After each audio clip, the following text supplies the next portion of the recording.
I want to start out by saying I appreciate everybody coming out on a Sunday afternoon. There's a lot going on. Had the football game yesterday. Women's game played on Friday. We're in the midst of 3 games in 6 days ourselves. So appreciate everybody coming out. Students have been incredible all 3 games. And again, everybody makes a huge difference, but there's something different about college basketball when the students are really into it and rocking it. So don't want to take that lightly. As far as the game went, I thought the first 15 minutes was probably the best 15 minutes of defensive basketball that we've played since we've been together. Our hand activity was really was really good and made it hard on them, and that led to transition and good offense flow, and the ball was moving and kind of saw us at what could be our best. Everybody was involved early. Everybody was making shots. Thought Belo and Harlan really did a good job of anchoring us, and really challenged our guys. At halftime, we knew that they had outscored Houston in the second half at Houston, which is not easy to do. Again, you guys follow the league and follow the Big 12. That's not just something that happens. And so we knew what they were capable of. Was disappointed with our start, but you also got to give them credit. It's easy to maybe look only at what you did or didn't do without giving any credit to the opponent. And thought 4 had a really good start to the second half, and we weathered it and just had that one little last push at the end of the game to tie them in the second half, which is what we talked about at halftime. Questions, please. Ross, how much does Brennan's game expand if he's able to shoot threes like that? Yeah, that's a great question, and he shot a very high percentage last year on low volume, and we've been talking a little bit about trying to increase his volume from there. But he's a very unselfish player, and he doesn't force, and the game kind of opened up for him.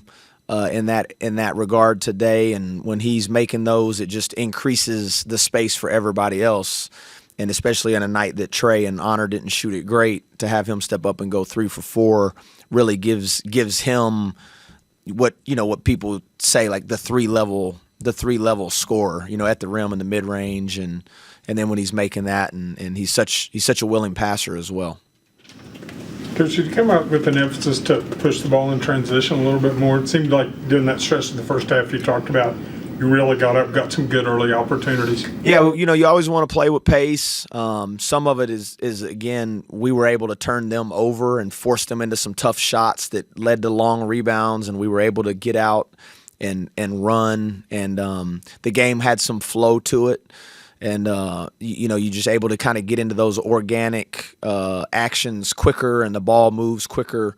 And, like anything else, too, I think your third game, you start getting your game legs under you a little bit better. And, that's part of playing with pace, too. If we're exerting as much effort and energy as we are on the defensive end of the floor, sometimes it's hard to run, and like we talked about on the opener, you're going to rest on offense. So, but it was good to see, and I thought the first 15 minutes was really a good example of like, hey, this is how we would like to play. Coach, you talked about that first 15 minutes being some of the best defense you've seen for your team all season so far. So what are you saying then in the timeouts, since it was such a great start? How do you kind of keep it going? Yeah, you challenge them to just keep executing.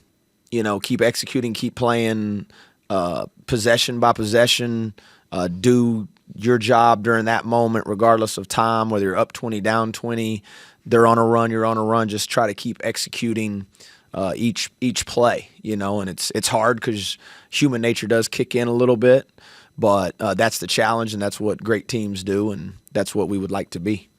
Hit on Thursday, first Power 4 opponent of the season. How do you prepare the guys for this game a little differently? And then obviously you had 3 games in 6 days with a little bit extra time. What do you focus on in that? So the first part of your question, haven't thought a ton about that specifically quite yet, because we have just been in these 3 games in 6 days, and really you're just trying to beat Mount St. Mary's, then you're trying to do everything you can to beat Campbell, and then we're trying to do everything we can to beat Lehigh. I've thought about the Pitt game. I mean, I would sit here and I ain't going to tell you like since I've gotten this job, like I've thought about it.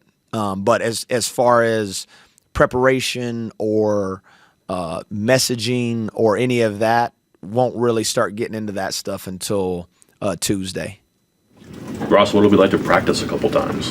That's good. That will be good, man. So we talked about it. When all you've done is practice since June 1st, you need to play games.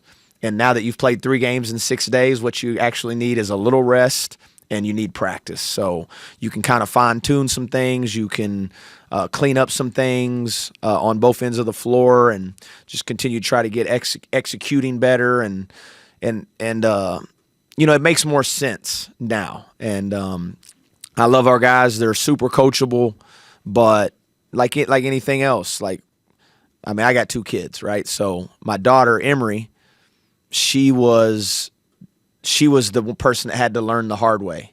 So if you told her the stove was hot, she was going to touch it anyways just to see how hot it was. Reed, my second, he just would listen to you. So now you actually have film against other people when you can say, hey, in practice, you can say, hey, this won't work. But if it's just practice, sometimes now you can show them in games hey, this doesn't work, regardless of who your opponent is. It's not going to work.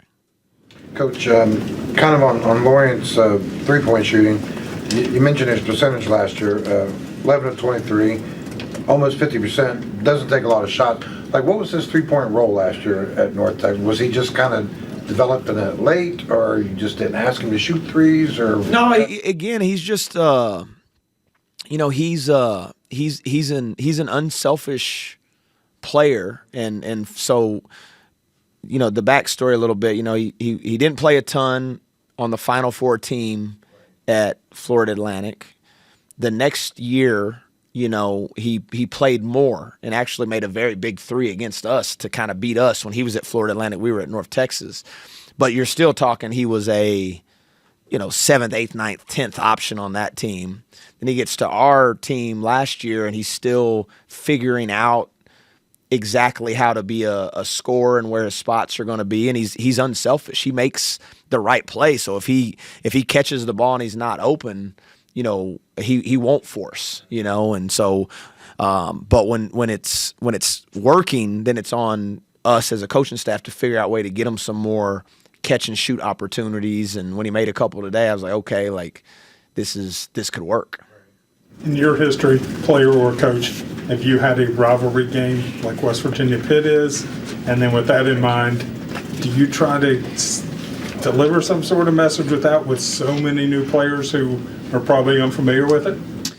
Well, I had this job for about 1 minute, and somebody told me, so I don't think anyone associated with our program doesn't understand how big the game is, and you can coach speak it, you can ignore it, but that would be disingenuous. It means a lot to this state. It means a lot to our fan base.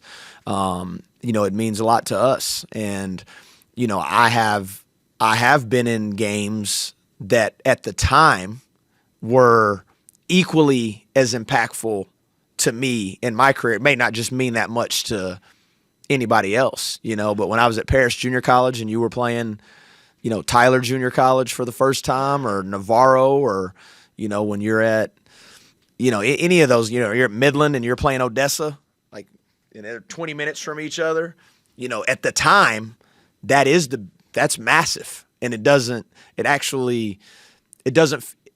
feel that different in a weird way, to you. Now, this one, it means so much more to so many more people. And then, once the ball goes up, then it really kind of does turn back into can you execute at the highest level that you can? You're going to play with intensity and passion and energy, but it really does.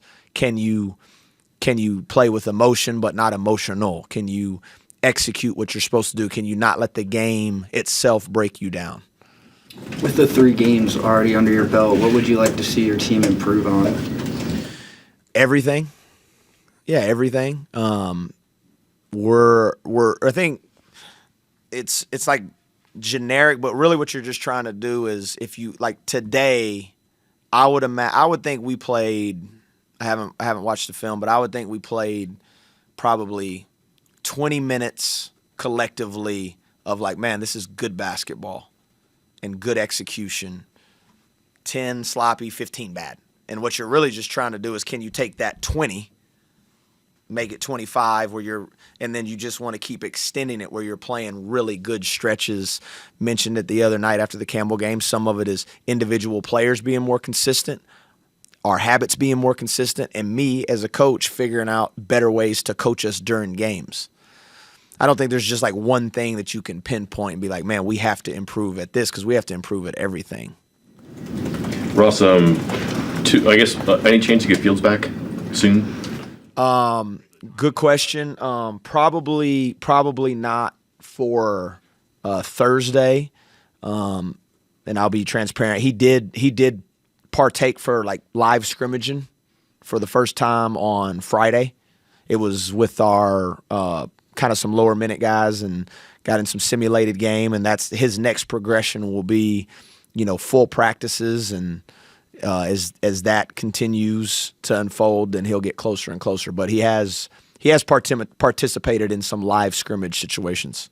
Eagle staff, I don't want to project, but the other day he was saying that he's trying to find his way with other high-level players, whereas he was the guy before. Mm-hmm. How do you counsel him through that to make sure he's not hanging his head and trying to do too little? Yeah, just encourage him to keep being aggressive and decisive and be himself. That's kind of our messaging to him, man. Just be aggressive, be decisive, and be who you are, man. And he's a good basketball player. He has a great feel. And more often than not, he makes the right play. But we need him to be aggressive, It doesn't mean you always got to shoot it, but you just got to be aggressive. Coach, there was a play. It was very early in the game. I think it was maybe the second bucket for you guys. But Harlan kind of throws that no-look pass from the foul line to Brennan on the baseline. Cut, yeah. Obviously, you guys said he was a pass-first kind of guy, a few weeks ago, but that just seemed like a play that you just don't see 7-foot guys.